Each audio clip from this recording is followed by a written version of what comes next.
Vice Governor Lian De Buque, fellow members of the 15th Sangguniang Panlalawigan, to the members of the Trimedia, to the department heads, to the men and women sa Sangguniang Secretariat naton, esteemed colleagues, friends in public service, maayong hapon sa inyong tanan. I started my journey in public office actually as a dream when I was 15 years old. I started reading the works of columnist Randy David in the Philippine Daily Inquirer, and he shaped deeply my thoughts about how a nation grows and develops. Aga pa ko naghandong na, and I started the actual journey in the city of Iloilo as an aspiring councilor. Ginkaluyan sa Ginoo, nagserbisyo sa darwa ka term, tinagbiyahe sa banwa kang Lambunaw, which today continues to be a humbling privilege to serve as mayor. I was and continue to be proud of what we accomplished as a people in the municipality of Lambunaw. Ang muna ako nga pagtindog sa inyo sa buong hapon is burdened with additional weight as I stand before you about to begin my third and last term as a member of the 15th Sangguniang Panlalawigan. I thank the Lord for this immense privilege to have seen the inner workings of government through the different lenses of city, municipality, and province, and having seen it through both sides, from the legislative point of view and the executive point of view. Allow me to begin with gratitude. Madalong nga pasasalamat sa tanan. To the 14th Sangguniang Panlalawigan, halin kay Manong Domeng, kay Val, kay Munsik, kay Carol, kay especially sa akon nga partner sa serbisyo publiko sa Tercer Distrito, seatmate of 6 years, and friend, kay Matt Palabrica. Salamat sa chismis kag kaalam. To my fellow board members who have since graduated from this chamber, your insight, your laughter, your relentless work ethic. Salamat gid. Kag sa mga nagpabilin nga ari di gihapon. Kay nung Lito, nung June, nagabalik si Doc Darrell. Basi may nalimtan ako, and ang ako na seatmate man, si Board Rolly. Because of the standard that you have set, kaupod si Board Joanne, I hold myself to a higher standard of service because of this collective standard that you continue to show us. Above all, I want to express my deep and personal gratitude to Vice Governor Christine Tingting Garin. Our steady compass through the years, Vice Gov, thank you for being not just a presiding officer, but a unifier, a mentor, kag isa ka matutuod nga abyan. Vice Gov Tingting, you held this body together with wisdom and fairness and quiet strength. Thank you not just for the way you led, but for the way you cared.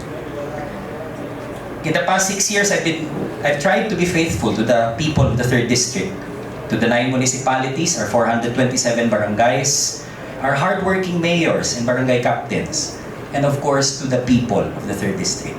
But ako, masalamat. Ang akon nga posisyon, kautangan ko kaninyo, ang akon nga mabalos, ang akon sakripisyo, kagihalad ko ang akon nga kaalam para sa inyo. Every ordinance I authored, every community program I championed began with a simple question. What does this community need to grow with dignity? I've advocated for farmers, crafting the ordinance that gave birth to our Farm Tourism Act, not just to boost livelihoods, but to celebrate the land and those who till it. I've stood behind our small businesses and local entrepreneurs through initiatives like the Micro, Small, Medium Enterprise Council and the Embrace program, knowing that resilience often starts in the smallest sari-sari store or the tiniest carinderia. I've fought to ensure protection and support for repatriated OFWs, especially during times of crisis. Because when the world turns uncertain, home must remain a place of safety. I've worked for the protection of our people in the digital age through an ordinance on online fraud protection, a modest yet timely step in safeguarding citizens in a space we can no longer ignore.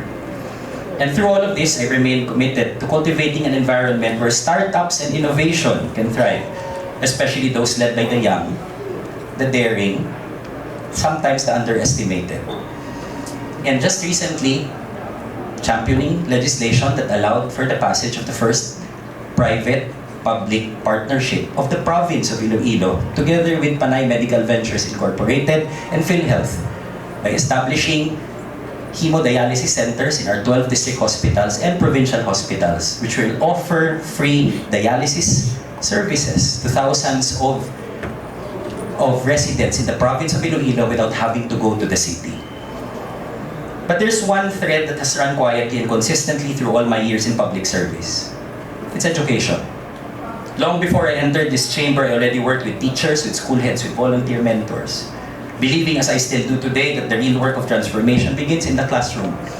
And if we lose the battle inside the classroom, we might as well lose it everywhere else. The rest might not matter.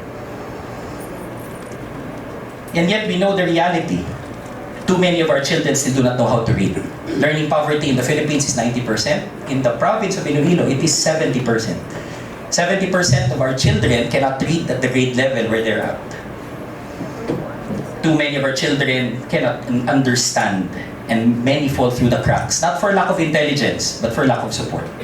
That's why I've given my full commitment to Best Basa, a grassroots reading program built in partnership with our barangays, our volunteers, and under the strong leadership of Governor Toto Defensor. I thank the Governor not only for pursuing and supporting this initiative, but for sharing the conviction that literacy is not a side issue.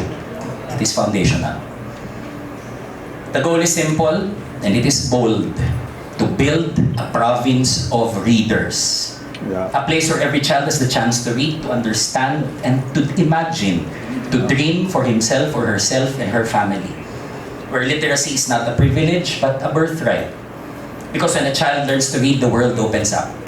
And when a society teaches its children to read well, we build not just learners, but thinkers, dreamers, and citizens. This is the Iloilo that I want to help build. Quietly, steadily, together. And today, I look forward with real excitement to this new chapter with the 15th Sangguniang Panlalawigan under the leadership of Vice Governor Lian de Buque. Vice Gov, I know your leadership will bring new energy, a fresh pace, and a strong sense of purpose. I'm honored to serve alongside everyone in this august body and this impressive new group of public servants. I've always believed that public service is more than a role. Just like the priesthood, it is a vocation. And if done well, it becomes an act of love. Not the soft kind of love, hindi malumok na paggugma, but the kind that rolls up its sleeves, listens to hard truths, and stays in the room even when it's uncomfortable. We are not here to be mere administrators. We are here to be bridge builders, system changers, and if we're brave enough, storytellers of a better future. As Ethan Hunt said sa Mission Impossible, our mission, and we have chosen to accept it, is to serve not only the people we see, but those we may never meet. To govern with empathy, to legislate with integrity, and to act always with the long arc of justice in mind. That for me is servant leadership. May this term be our best one yet. Sa tanan na pumuluyo sa probinsya kang Iloilo na pinagid sa tercer distrito, salamat gid sang madamo, mabuhay ang Iloilo. Salamat.